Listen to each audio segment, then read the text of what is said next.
Mwanamichezo wa Sawa Sawa Digital, niko na habari kutokea kule Tabora ambayo inamhusu msemaji wa Yanga nikimaanisha Ally Kamwe. Kumbuka kwamba siku ya jana tarehe 2 ya mwezi wa 4 walikuwa na mechi dhidi ya Tabora ikiwa ni mechi ya marudiano na waliweza kuondoka kwa ushindi wa magoli matatu ambao wamefungwa na Israel Mwenda, Clement Mzize pamoja na Prince Mpumelelo Dube. Sasa mara baada ya mechi hiyo kuisha, leo imeweza kutoka taarifa kwamba msemaji wao nikimaanisha Ally Kamwe, afisa habari wa Yanga, ameweza kukamatwa na jeshi la polisi kutokea kule Tabora. Nini ambacho kimeweza kusababisha? Kamanda wa polisi mkoani Tabora bwana Richard George Abwao amethibitisha kukamatwa kwa afisa habari wa Yanga Ally Kamwe na kuwekwa mahabusu kwa tuhuma za kutoa kauli zisizo nzuri kwa viongozi wa serikali. Lakini pia aliongea kwa simu kamanda huyo kusema kwamba ni kweli afisa habari wa Yanga ameshikiliwa na jeshi la polisi na amekuwa akifanyiwa mahojiano tangia alipokamatwa usiku wa jana mpaka sasa hivi bado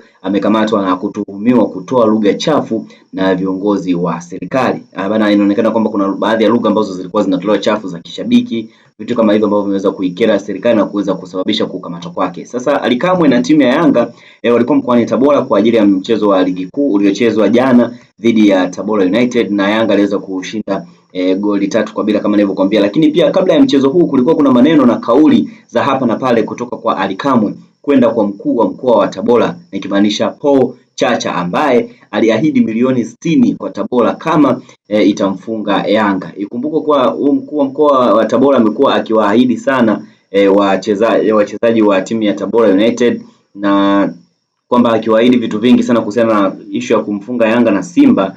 So aliahidi kwamba kama Tabora ataweza kumfunga Yanga atatoa shilingi milioni 60, na lakini ikafungwa bwana jana. Lakini sasa mara baada ya taarifa hiyo kutoka ya Ally Kamwe kukamatwa, Mwijaku naye bwana amekuja hapa akiwa kama kawaida yake. Tunajua kabisa ni mtu ambaye anasema chochote, udaku anasema, michezo anasema, serikali atasema, kila kitu.